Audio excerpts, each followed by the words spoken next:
there are three different types of handwriting styles. So first is cursive, we also have script, and we also have block.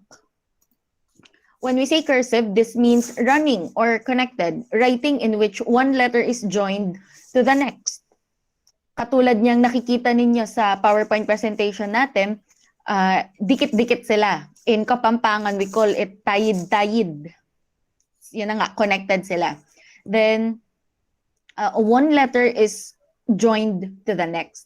In script, these are writings na separated or printed. Magkakahiwalay. Katulad din ng nakikita nyo dyan sa sample natin dito. Separated sila. So this is usually how we write in our everyday lectures siguro or notes. Ganyan tayo kadalasan magsulat. But of course, hindi naman lahat. And then we also have block. These are writings which is all capital letters. Katulad ko, when I write, I always use block handwriting style. Okay, so we have cursive, yung connected, script, separated, but sinusunod yung sentence format natin na kapag start ng sentence, capital letter ang first letter, and then kapag nouns, pag proper nouns, ito rin ay ginagamitan ng capital letter ang simula. And then all others are in small letters. And then block naman, all capital letters. Next, we have physiological basis of handwriting. Pag sinabi nating physiological, this pertains to our physical na kakayahan. Okay? So the impulse to form a letter begins in the brain's writing center in the cortex. So the cortex is part of your brain and it is responsible for you to be able to make movements. So, and that includes writing. So the importance of this center is that when it becomes diseased, kapag nagkaka-problem doon sa ating cortex, one loses the ability to write although the person could still grasp a pen. Maaaring kaya pa rin humawak ng panulat, ng ballpen, ng pencil, but the ability to write, to form letters na maiintindihan and would convey a certain message to others would be somehow impossible. So since writing in the mind, emotion and attitudes, both path of the mind influence how we write. So kung ano yung emosyon natin, kung ano yung damdamin natin sa pagkakataon habang tayo ay nagsusulat, ay maaaring makaapekto dito. So kung tayo ay galit, maaaring mas mabigat yung pressure natin sa pagsusulat. So kung may kalungkutan tayong nararamdaman, baka medyo magaan lang ang hawak natin o ang paraan ng pagsusulat natin. Okay, so depende. In writing, the pen functions as an extension of the hand. Hence, as each writer has his own way of holding his hand, manipulating the pen and exerting pressure, the same pen in different hands will produce entirely different strokes. For example, itong klase natin, maaaring itong ballpen na to gamit nating lahat, pinagpasapasahan natin. Pero kahit na iisang ballpen lang ang gamit natin sa pagsusulat, iba pa rin ang magiging itsura ng mga handwriting natin. Kasi nga, yung iba, mabigat ang pagsusulat niya. Yung iba, magaan lang. Yung iba, block letters magsulat. Block ang kanyang handwriting style. Yung iba, script ang handwriting style nila. Yung iba, cursive. So, iba-iba talaga ang magiging itsura ng ating handwriting. And that means that it is possible to detect whether a handwriting is legit or ito ay isang forged handwriting lang. Okay? The hands contain two kinds of muscle which function in the act of writing. A group of extensor muscles push up the pen to form the upward stroke. So kung ang writing natin ay pataas,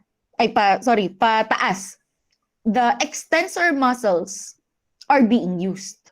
So just remember, extensor, extend. Extend, di ba? Extend. So, extension. Okay? For upward strokes. And the flexor muscles push the pen to form downward strokes, di ba? Kapag sa mga bodybuilding, pag sinabing flex, ginaganon nila yung muscles nila, pinapakita nila. So kapag nag-flex din tayo, we are doing or we are able to do downward strokes in handwriting.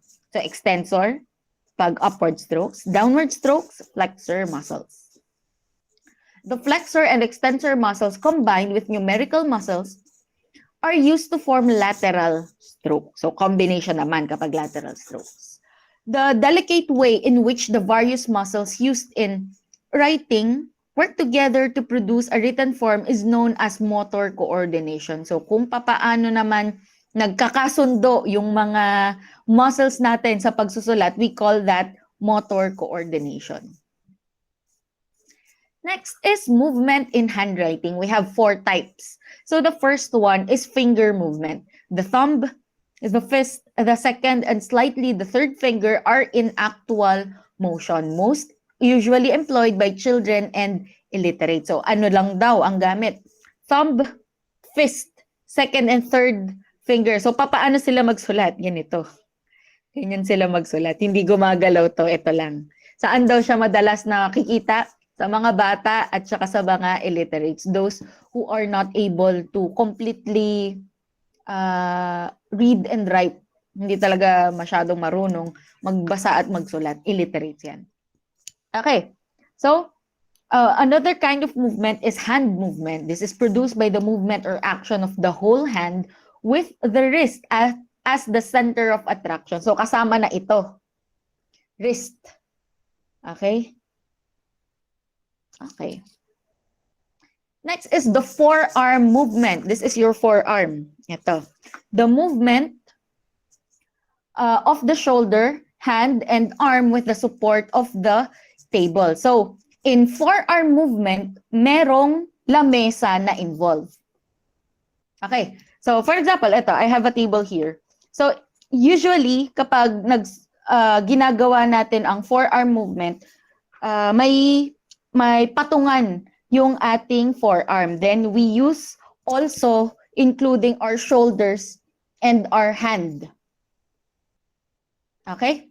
And then, the whole arm movement naman, the action of the entire arm without resting. So, blackboard writing. Diba? Kapag nagsusulat tayo sa blackboard or sa whiteboard, ay nakaganyan, then ganun tayo magsulat. So, it also uses the shoulder and the whole, kaya nga siya whole arm. Kumbaga, itong braso and also the forearm are used when we are writing on the blackboard or the whiteboard. So, ulit, pag sinabing finger movement, andyan naman. Thumb, fist, second, and slightly the third finger. So, ganyan siya magsulat. Pag hand movement, kasama na ang wrist. The whole hand and the wrist. So, maganyan na siya. Okay?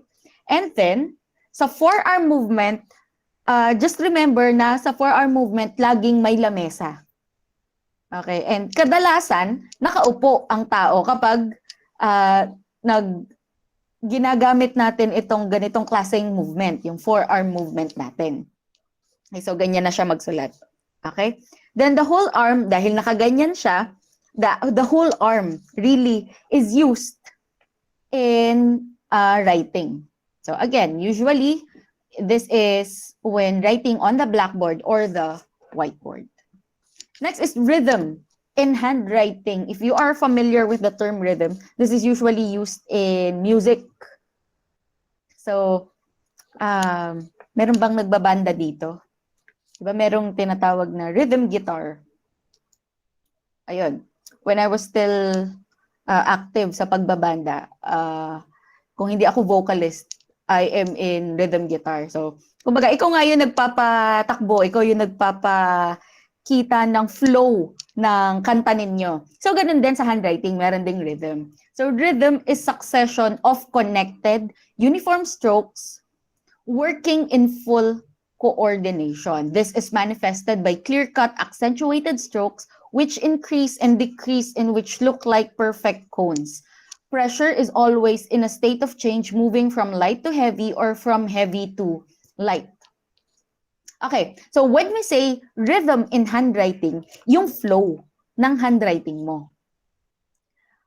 Kung later on we'll discuss yung mga pen lifts and other terminologies related. Pero ano yun lang natin ng mabilisan. Pen lifts, kapag nilift mo yung pen, di ba nagsusulat ka, then natapos ka, nilift mo yung pen, call that pen lift. Kapag habang nagsusulat ka, tumigil ka at a certain point, you call that pen stop. Okay. There are certain parts of a handwriting na hindi mo naman dapat kakitaan ng pen stop, na hindi mo naman dapat kakitaan ng pen lift. Pero kapag nakita mo yon sa ibang parte ng handwriting, medyo nawawalan siya ng rhythm. Okay? O kaya, yung itsura ng handwriting ay tremulous, parang nanginginig ang dating niya. So, nawawalan din ng rhythm. Kasi kung ikaw talaga ang writer, ito ang implication ha, kung ikaw talaga ang writer, hindi ka kikitaan ng mga ng lack of rhythm sa handwriting mo. Kasi nga ikaw naman talaga ang writer. Pero kung ikaw yung forger at nakita na may mga unusual pen stops, unusual pen lifts, then it implies na hindi ikaw ang nagsulat ng writing na yon. Nung sinasabing original o legit na document. Hindi ikaw kasi nga forged lang yon. Okay. So, lack of rhythm is characterized by a succession of awkward, independent, poorly directed, and disconnected motions. Yun na nga, may mga pen lifts, may mga pen stops. Ibig sabihin, hindi tuloy-tuloy yung pagsusulat. Kasi kung tuloy-tuloy yan, then of course, merong rhythm. Kung hindi tuloy-tuloy, there is lack of rhythm. Okay? Ano ba ang importance ng rhythm? By studying the rhythm of the succession of strokes, one can determine if the writer normally and spontaneously or write with hesitation as if he is attempting to go for another signature. When you notice that there is lack of rhythm in a certain signature or a certain document, pag napansin mo ngang parang wala naman sa ayos to, parang walang rhythm, then it only shows that that document is a forgery or a falsified document. Okay? So there are 4 types of letter connections. When we say letter connections, this is, di ba, for example, this is one letter, this is another letter. So yung nagko-connect sa kanilang dalawa, yun yung letter connections. Okay. This is usually seen in cursive handwriting. So first is arcade. This one. Itong nasa ikalawang row ng picture natin. So it is a rounded stroke shaped like an arch. It is a slow mode of connection resulting from controlled movements. Okay. Garland, in the first row, links the downward strokes with a flowing curve swinging from left to right. Then, we have angular connective form. So, ito yung mga patusok ang dating niya. Ito, itong third row sa picture natin. When the downward strokes and upward strokes meet directly, this type of connection imposes a check on the continuity of movement, which is characterized by an abrupt stop and start in each turning point. Sabi dyan, abrupt stop and start. Abrupt, kaya nga 'di ba? Ganun siya. Tas baba. Tas ganun, tas baba ulit. Okay. And thread-like connective form. The joining of downward and upward strokes is slurred to a thread-like tracing or where rounded turns used at both top and bottom a double curve. Usually this is noticeable in handwriting of old people, yung mga matatanda, medyo paganyan na ang sulat nila. Some may even relate this sa mga sulat doktor. Okay, thread-like. Pero this is noticeable talaga sa mga elderly na ganyan na sila magsulat. Pansinin niyo yung sulat ng mga lolo at lola ninyo. Ganyan na yung mga sulat nila. This forms appear both in the shaping of letters within the word. Kanina nabanggit ito, school copybook form. Pag sinabing school, of course, itunuro sa atin. Kadalasan naman tayo ay natututong magsulat or tinuturuan magsulat, either kinder or prep. Then, of course, hindi pa naman natin perfect during preschool. Then, mako-continue yung pagpapractice natin kapag tayo ay, or nung tayo ay elementary na. So, pag sinabi namang copybook, literal, nakokopyahin mo kasi, kaya copybook. Form, of course, the form, the image, yung itsura niya. The standard of handwriting instruction taught in a particular school. So, ang mga school, may ginagamit na copybook system na itinuturo sa mga estudyante nila.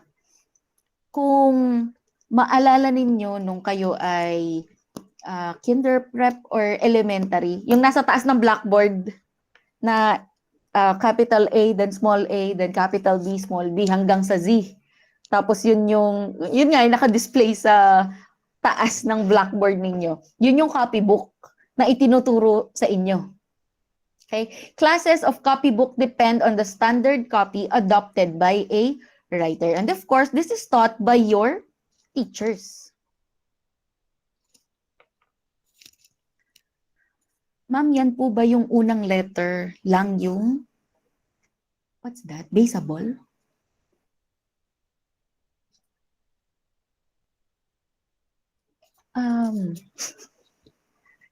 Hindi ko gets yung tanong. Chat mo ulit yung tanong. Paliwanag mo sa akin. Okay. So, one of the early forms of copybook, sinaunang copybook system na naituro is the Spencerian script. It is a script style that flourished in the United States from 1850 to 1895. The Spencerian script became the standard copybook in the United States. Kaya, ang kahalagahan kasi ng copybook system is malalaman natin kung yung writer, kung kailan natuto ang writer na magsulat or kung saan siya natuto na magsulat. So kung ikaw ay pinanganak, sabihin natin 1867, at siguro nag-aral ka around 1871, 72, mga ganun. Pasok ka dito, so malamang ang naituro sa'yo nung kinder ka, ganito. Ganito ang sulat ninyo. Okay? So, kung mapapansin nyo, it's very elegant. Okay. Ang may kasalanan ng lahat niyan, ito, si Mr. Platt Rogers Spencer, whose name the style bears as impressed with the idea that America needed a penmanship style that could be written quickly, legibly, and elegantly to aid in matters of business correspondence as well as personal letter writing. Okay? So, I don't know how that can be written quickly. Siguro, syempre, hindi yan ang orientation natin sa kung paano ang pagsusulat. Kumbaga, para sa atin, elaborate na ang ganitong sulat. But during those time, ay madali lang daw itong isulat. So, ganito. Ayan. Ang sample ng Spencerian script. Next is the Palmer method. So it was developed by Austin Norman Palmer and was commonly used in the United States prior to 1980. So kung kanina sa Spencerian is 1850 to 1895, ito namang Palmer method is before 1980, hanggang bago mag-1980. And this was also used in the United States. This is simpler and less elegant compared to the Spencerian script which it replaced. So, mas simple na ang Palmer method compared to the Spencerian script. Ito yung pumalit kasi sa Spencerian. Then, we also have the Nillian copybook system. It was commonly used in the United States since 1980. So, after ni Palmer method, the Nillian copybook na ang ginamit ng mga nasa United States since 1980. Ito na yung mga tinuturo natin sa school. Kung mapapansin nyo, ganyan ang itsura ng mga tinuturo sa atin sa school. Kaya ito rin yung mga gamit ng na-adopt natin dito. Okay? So this is a manuscript form. If you can remember, pag sinabi nating script, these are disconnected or separate letters. And then cursive font ay connected letters. So ito yon. Okay? So ano ang kahalagahan ng design of the letters or the system of writing? It may point to the nationality of the writer. Ganito yung nakita mo, yung document, ganito yung sulat, Spencerian script. Amerikano ang nagsulat nito. Natuto siyang magsulat ng ganito. So elementary siya between 1850 to 1895. So matutukoy mo yon. Then you could also point the system learned. Ano ba yung copybook system na natutunan niya o ginagamit niya? The date when the writing was acquired. Kailan siya natuto? Matutukoy mo din base doon sa mga copybook system. And to some of the influences that have surrounded the writer. So the environment of the writer. Okay. Handwriting examination characteristics. So there are 3 handwriting examination characteristics. First is the general or class characteristics. This refer to those habits that are part of the basic writing system or which are a modification of the system of writing found among so large of writers that it only have slight identification value. Pag sinabing general or class characteristics, madaming tao ang may ganitong katangian sa sulat nila. For example, kayo, lahat estudyante ko ng prep or kinder. So, iisang copybook system lang ang tinuro ko sa inyong lahat. At kung napansin natin na, sabihin natin yung letter A ninyo, ganito. Kita nyo ba? Sabihin natin ang letter A ninyong lahat ay ganito. So, that is a class characteristic. But it does not point sino sa inyo, sino sa 45 na kasama natin ngayon, ang may ganitong, ang nagsulat talaga nito. Hindi natin siya matutukoy specifically. Kasi nga, pare-parehas kayo ng natutunan na itsura o form ng letter. Kasi nga, isang copybook lang, di ba? So, yon, that is a general or class characteristic. Another one is accidental characteristic. So, aksidente. Hindi naman sadya at hindi naman madalas makikita. These are isolated, brief, or temporary digression from normal writing practices observed in writing standards.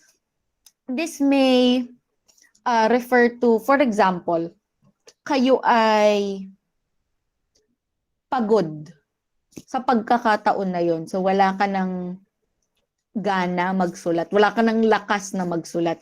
Kaya nung nagsusulat ka, hindi masyadong maayos. Tapos magaan yung pen pressure. Hindi masyadong madiin yung pagsusulat mo. Pero normally, sabihin natin, for example lang, normally, mabigat ang kamay mo, mabigat kang magsulat. Kaya yung pagkakataon na magaan ang sulat mo, it's considered an accidental characteristics. Kasi hindi naman talaga madalas ganun ang paraan ng pagsusulat mo. Kaya ang sabi, isolated or brief, pansamantala lang. Ito ang makapagtutukoy kung kaninong sulat ang nasa isang dokumento, individual characteristics. These are the result of the writer's muscular control, coordination, age, health, nervous temperament, frequency, personality, and character. They are found in the following: writing movement, form and design of letters, motor coordination, shading, alignment, pen pressure, connection, pen hold, skill, rhythm, disconnections or pen lifts between letters, muscular control or motor control, speed, slant as a writing habit, proportion of letters as an individual characteristic or habit, quality of stroke or line quality, and variation. Lahat ng yan, i-discuss din natin. Pero for this discussion, lahat ng yan ay ang individual characteristics. Yung mga yan ang makapagtutukoy kung kanino ang sulat na nasa isang dokumento at matutukoy nyo siya specifically. Hindi tulad sa class characteristics na alam mo lang yung klase, as in yung grupo na may ganitong sulat pero hindi mo matutukoy sino sa grupo ang nagsulat nito. Sa individual characteristics, matutukoy mo yung individual. Okay. Principles involved in handwriting identification. So, ito yung basihan kung papaano tayo makararating sa isang conclusion kapag tayo ay nagsagawa ng isang handwriting identification or handwriting examination. So, first is that no two writers are exactly alike. Walang dalawang tao ang parehas na parehas ang sulat. Parang fingerprint. This is the basis of all handwriting identification. Okay. Even a single writer cannot perfectly duplicate his own handwriting. Ikaw mismo, hindi mo mauulit ng saktong-sakto yung naisulat mo na formerly. Na kapag pinatong mo yung dalawang sulat mo ay saktong-sakto, hindi mo kayang gawin yun. Kaya sabi, no two writers are exactly alike. Each writer has their own habit. When we say habit, habits are those elements of handwriting that repeatedly appear. Ito yung mga parte o yung mga paraan ng pagsusulat mo na makikita ng paulit-ulit sa isang dokumento. Kaya nga habit, di ba? The manner of holding the pen and the mental capability of the person, including the process of transmitting through the nerves, the impulse to produce a writing, constitute a characteristic which are unique to a writer. The mental and physical condition of a person as well as his emotional aspect affects the process of handwriting. Okay? So, kung ano ang physical condition mo, napilay ka, may sugat ka, masakit yung kamay mo, masama yung pakiramdam mo, masakit ulo mo, medyo heartbroken ka nung pagkakataon na yun, it may affect the process of your handwriting. Kaya makikita talaga na no two writers are exactly alike. Okay?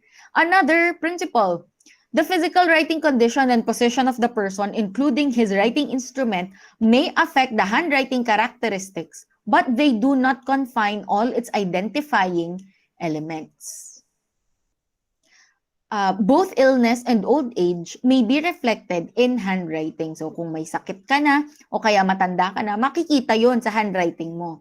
A transitory change.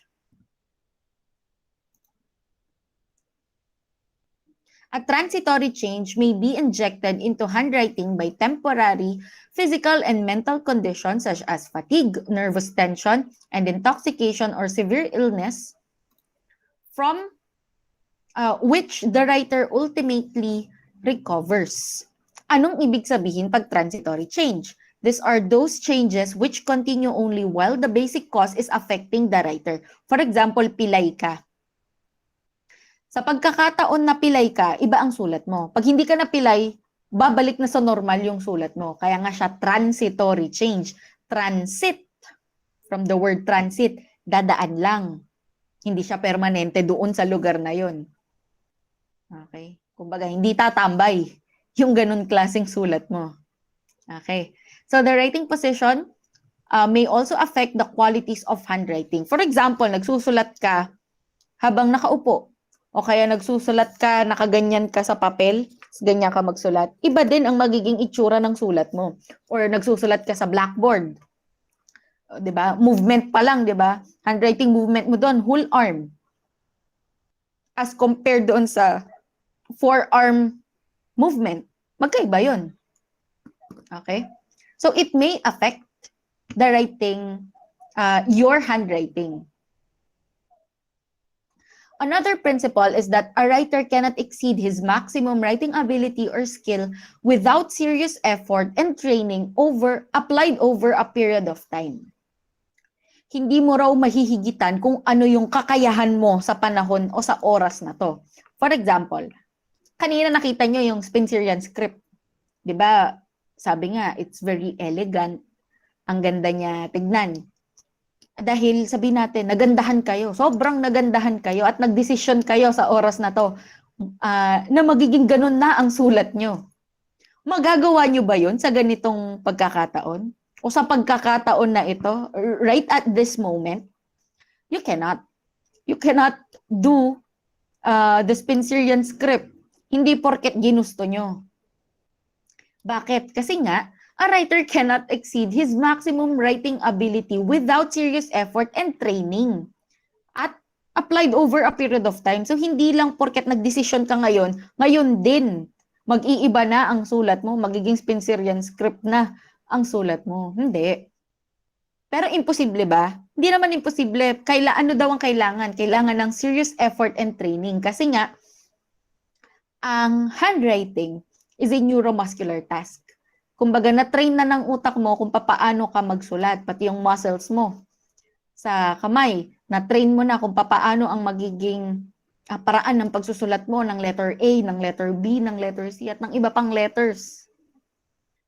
Kaya kailangan mo ng effort at ng training ng matagal bago mo mapalitan yung sulat mo.